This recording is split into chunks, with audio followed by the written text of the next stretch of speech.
Okay, so y'all know Carlos King in this podcast is making some waves and some headlines. And boy, do we have some to talk about today, okay? And we are talking about his interview that was just released today with none other than OG housewife Sheree Whitfield, who is returning again to the Real Housewives of Atlanta for season 14. Now, Carlos gets into every nook and cranny of tea that we would want to know, and Sheree left no stone unturned.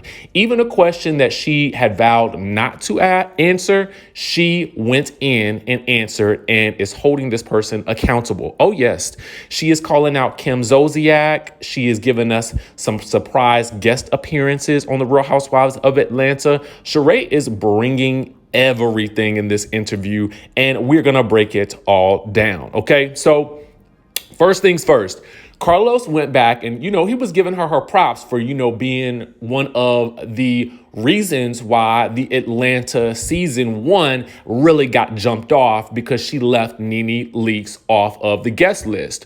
But it was never really known whether or not she purposely left her off the guest list or if it was some type of mix-up.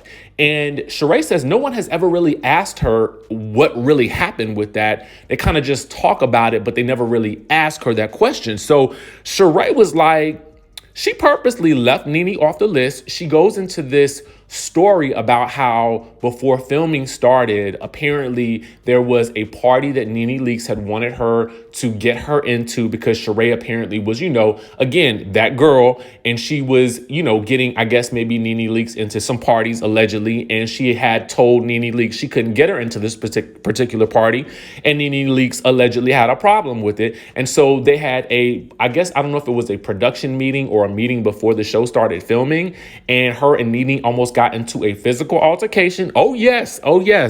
Yes, it got that bad. Okay. And then she says that is the reason why when they went into filming, she left her off the guest list, because she was like, I don't want that type of energy in my house.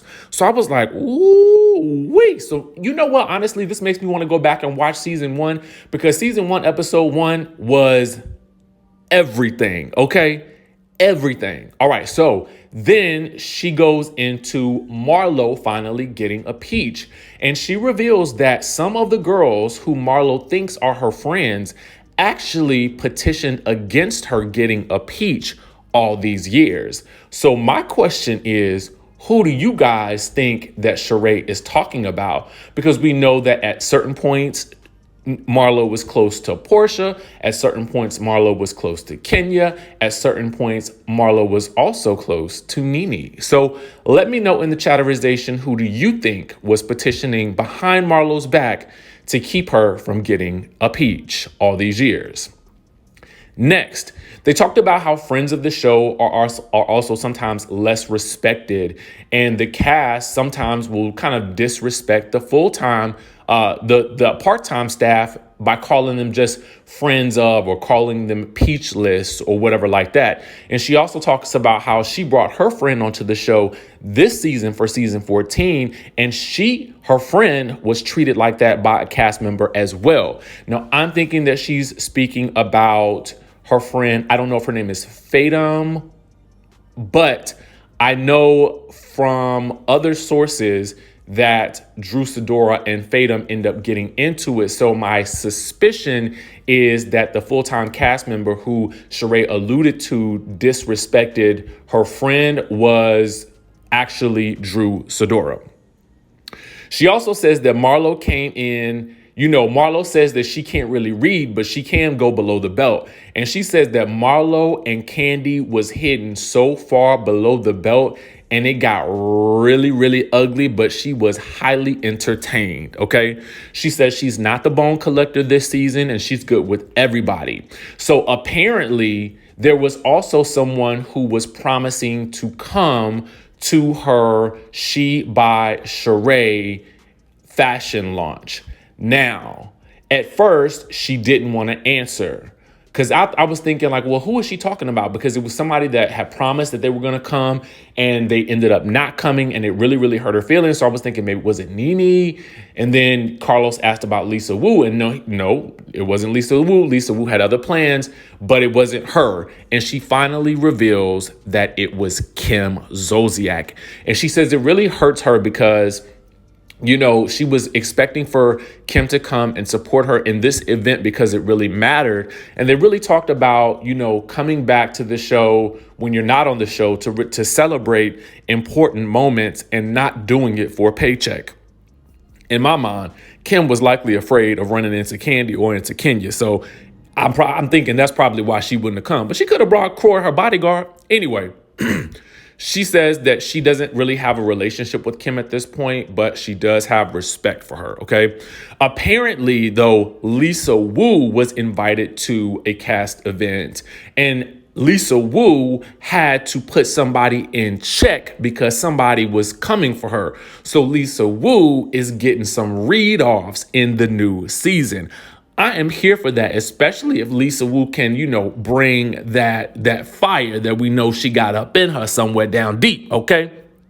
Now, when she goes into whether or not she would choose to be on a season of Real Housewives of Atlanta now, as in her current season, or if she would prefer to do like an OG season, somewhat similar to what the Real Housewives of New York City is doing. She says the OG cast all the way because there's nothing like that.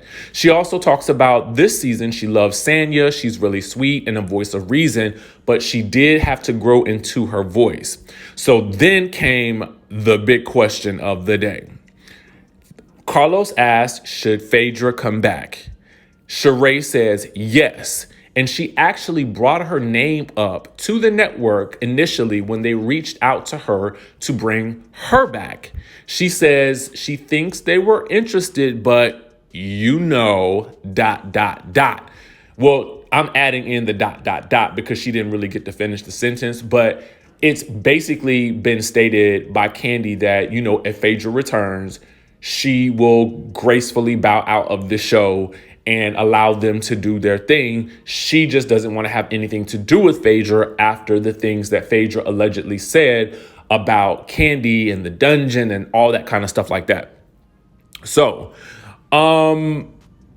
it was asked, is it fair that someone has that much control of whether or not someone else can come on the show, i.e. Phaedra coming on and then Kandi, basically saying that she would leave.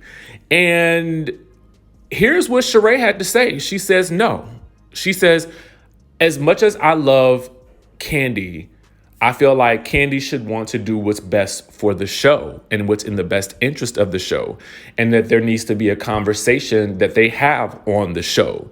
She says she also invited Phaedra to her fashion show, but Phaedra asked if Kandi was going to be there. So I'm assuming that Phaedra too wants to just respect the boundary that Kandi has placed between she and her, or that Phaedra herself has placed between her and Kandi. Who really knows?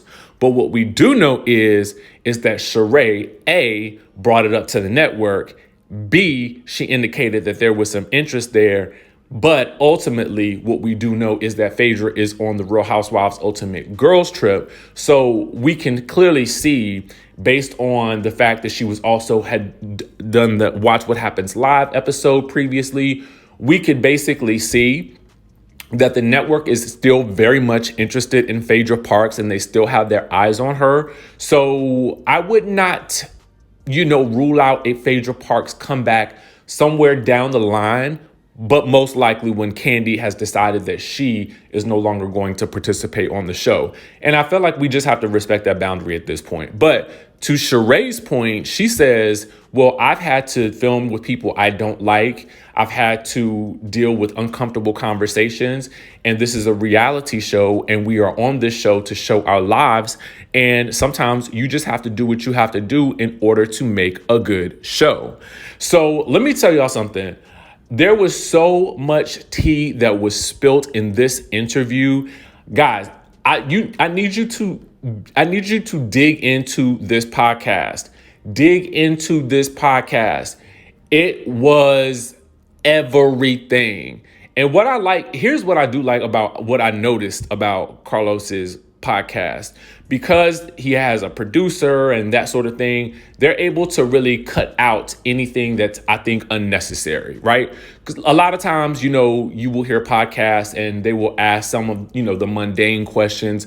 But Carlos King's podcast, they jump right. You almost felt like you dived into the middle of a conversation that's already happening, and you don't even care because the conversation has already started with the tea being spilt onto the floor, and you're just trying to catch the tea as it's coming down, as it's dripping off the table. You know what I'm saying? So anyway, I say all that to say, I'll put the link for the podcast down in the description down below so that you guys can take a listen to it for yourself. But baby, let me tell you something. It was juicy, and I cannot wait to see y'all comments in the chatterization, because the comments today, baby, I know they are going to be in a shambles. All right.